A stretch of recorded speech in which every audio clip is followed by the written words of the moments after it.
All right, so we're here in London, right? Downtown London-ish. And we just met a homeless person named Russell Scott. What happened? So basically we were waiting outside of the theater for Wicked. We're going to be getting tickets tonight. And he came over with some magazines, and he was going to sell us some magazines, but I knew that, I wasn't really into buying a magazine, and then he started asking, I'm trying to raise money so I can get some breakfast. And I've just learned through many experiences that I should really just buy someone a meal if they're asking for money to get a meal. So why's that? I asked him. Usually, people who are living on the street are really looking for a lot of comfort, and drugs and alcohol are some of the most immediate satisfaction things ever, other than sex as well. But really, just to make sure that he would get a good meal with that money and not be tempted to buy money. It's not that I was expecting the worst, but I really wanted him to get fed this morning. But yeah, so I offered, hey, where are you getting breakfast? Can we buy you breakfast? And immediately everyone, I think there's... Yeah, we all pulled together and gave a few pounds, and it was a total of like what? It was almost 10 pounds. 10 pounds. So we went over to McDonald's with him, and he was like kind of shuffling in the line, and he was sort of uncomfortable, and he said, "Hey guys, I don't know if I'm not trying to be annoying, but my shins smell really bad, and I can tell that people are smelling me, so I'm gonna go stand over by the wall." And he explained to us that he has 2 ulcers on his shins, and they're open, and he's wearing pants, so we can't see it. And they're really, really infected because it literally smells like rotting flesh. Yeah.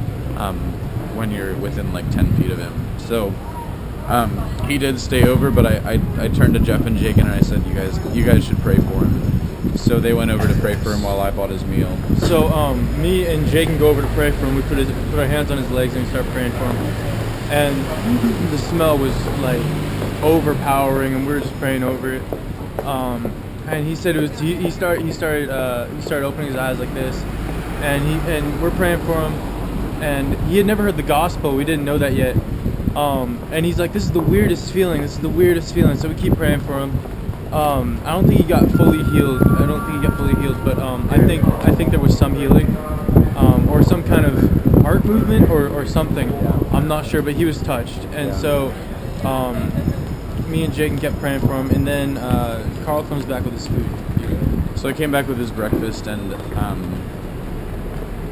he said, "Yeah, your brothers are just praying for me," and that was so cool. I was so happy to see them really just stepping it up and really going after it, and not just a quick laying out of hands, but it was a really good prayer. But I came over and I asked him if he knew Jesus, and he said, I sort of have never really heard like what. Like he was sort of even weird about answering that question, because in this country, I mean, you see crucifixes everywhere. You see Christians here, but I'm sure no one had ever stopped and shared with him the gospel, because they must realize that they must think that he's homeless by choice, and yeah. But anyway, so I just started sharing with him, and as we were crossing the street, he was just really confused, and he said, "But why did they crucify him?"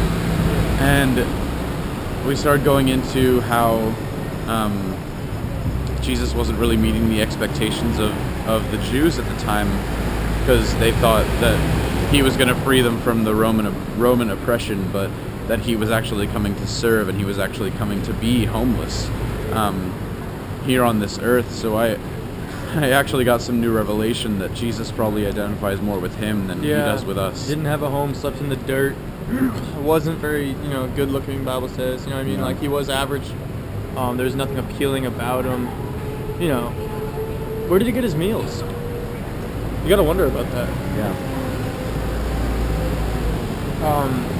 And so he shared with us that he was addicted, which was it? He was an alcoholic and a heroin addict. And so we didn't want to give him extra pocket change because that would just not be healthy for him. He had been with he had a girlfriend with him who was also homeless, and so we also got breakfast for her. And he actually shared with us, love is the most powerful force on this earth.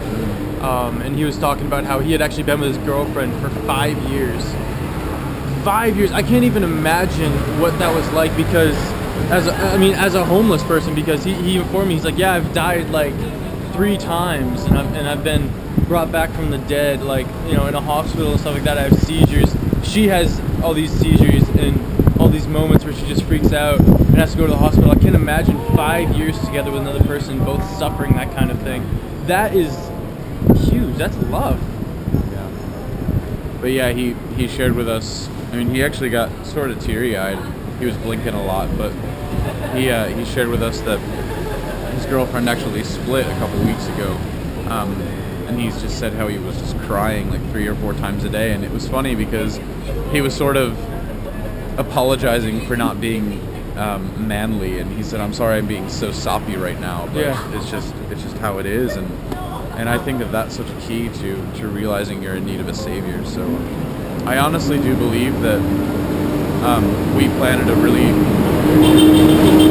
seed.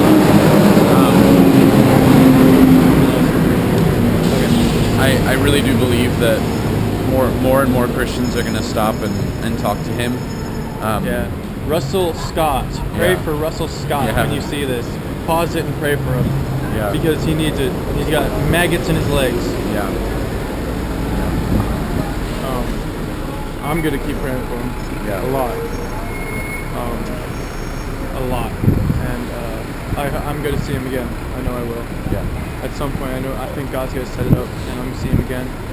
And I don't know where it'll be at, but I'll be able to be like, Russell Scott, I remember you. How are you? Let's talk. Yeah, so that concludes this is what just happened. Let's get a shot of England. Yeah. Here's a shot of London.